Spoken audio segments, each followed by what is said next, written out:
सरल है। लोग आजकल पैसा कमाने को बहुत कठिन मानते हैं, ये समस्या है। और इसीलिए वो भक्ति को सरल मानते हैं, तो हो जाएगी वैसी होती है, अभी कोई उम्र नहीं है, ऐसा सोचते हैं। गौर करना, समझदारी की बात है। लोग यही सोचते हैं कि पैसा कमाना बहुत कठिन है। अरे पैसा कमाना वो कोई ज्यादा कठिन नहीं है, कठिन है पर ज्यादा कठिन नहीं है। मकान बना लेना, गाड़ी ले लेना, हवाई जहाज में यात्रा कर लेना, विदेश में घूम लेना कोई बड़ी बात नहीं है। लेकिन सबसे बड़ी बात यह है कि मन पर विजय प्राप्त कर लेना, भक्ति कर लेना। और नहीं है तो कोई करके देखे। बार बार गिरता है व्यक्ति, बार बार उठता है, गिरता है, उठता है, गिरता है। इतना कठिन कार्य है ये। ये पैसा तो हम मेहनत करके भी प्राप्त कर सकते हैं, लेकिन जब ये यहाँ से शरीर छूटता है और जब हम यातना भोगते हैं, जब हम नरकों में जाते हैं, पीव की नदी, खून की नदी, विष्टा यानी गंदगी की नदी, इनको जब पार करते हैं, भवसागर को जब पार करते हैं, वहाँ कुत्ते सूकर नोचने के लिए तैयार हैं। ऐसे वृक्ष होता है, सेमर का वृक्ष, जिसमें इतने बड़े बड़े कांटे होते हैं, उनके ऊपर फेंक दिया जाता है और फिर उसके ऊपर लटक करके यमदूत झूला झूलते हैं। इनसे बचाने वाला दुनिया में कोई है क्या? कोई है जो बचा ले इससे? कोई नहीं बचा सकता। इसी के लिए हमें भक्ति करनी होती है, इसी के लिए ईश्वर का सहारा लेना होता है, इसी के लिए हमें संतों की संगत करनी पड़ती है, इसीलिए संतों की शरण में जाते हैं। क्योंकि ये पैसा तो हर जगह चाहे कहीं से मिल जाएगा, लेकिन इससे बचा ले वो भगवान ही है, दुनिया का कोई व्यक्ति नहीं है। इसीलिए भक्ति की जाती है, इसलिए नहीं की जाती है कि पैसा मिल जाए या बेटी घर में बेटा हो जाए या नौकरी लग जाए, इसलिए भक्ति नहीं की जाती। तो ये बड़ी चीज है।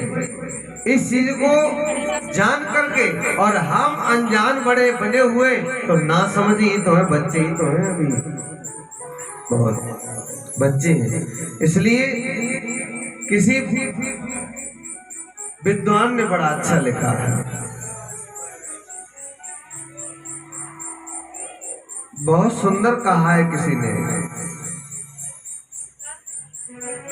हम इस दुनिया में आए, आज इतनी भीड़ बैठी है, घर में भी कितने लोग होते हैं, किसी घर में 10 लोग हैं, किसी 12, किसी में 5 हैं, लेकिन क्या सभी एक साथ आए? नहीं, एक एक करके आए। और यहाँ तो परिवार बहुत बड़ा है, सभी रिश्तेदार, नाती पोते, साथी संबंधी सभी हैं, लेकिन यहाँ से जाएंगे तो अकेले ही जाएंगे।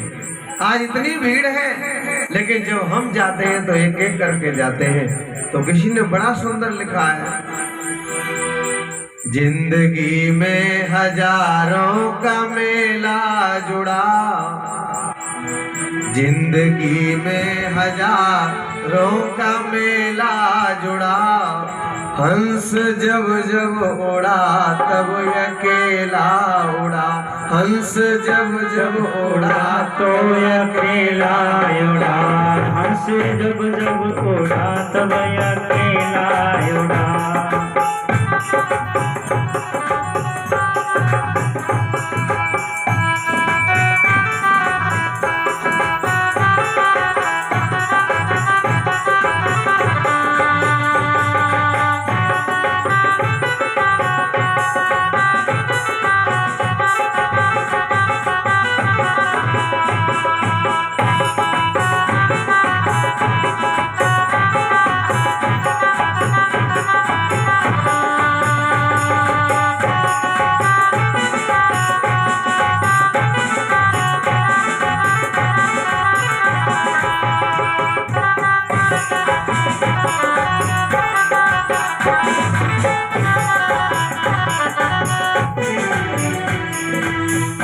कोठी बंगले खड़े के खड़े रह गए, कोठी बंगले खड़े के खड़े रह गए, हीरे मोती जड़े के जड़े रह गए, हीरे मोती जड़े के जड़े रह गए, हीरे मोती जड़े के जड़े रह गए।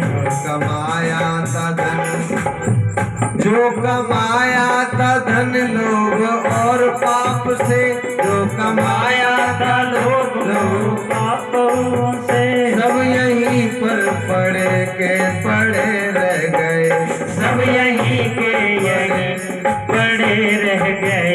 सब यहीं पर पड़ा का पड़ा रह गया, सब यहीं का यहीं पर पड़ा रह गया। हंस जब जब उड़ा तब अकेला उड़ा, हंस जब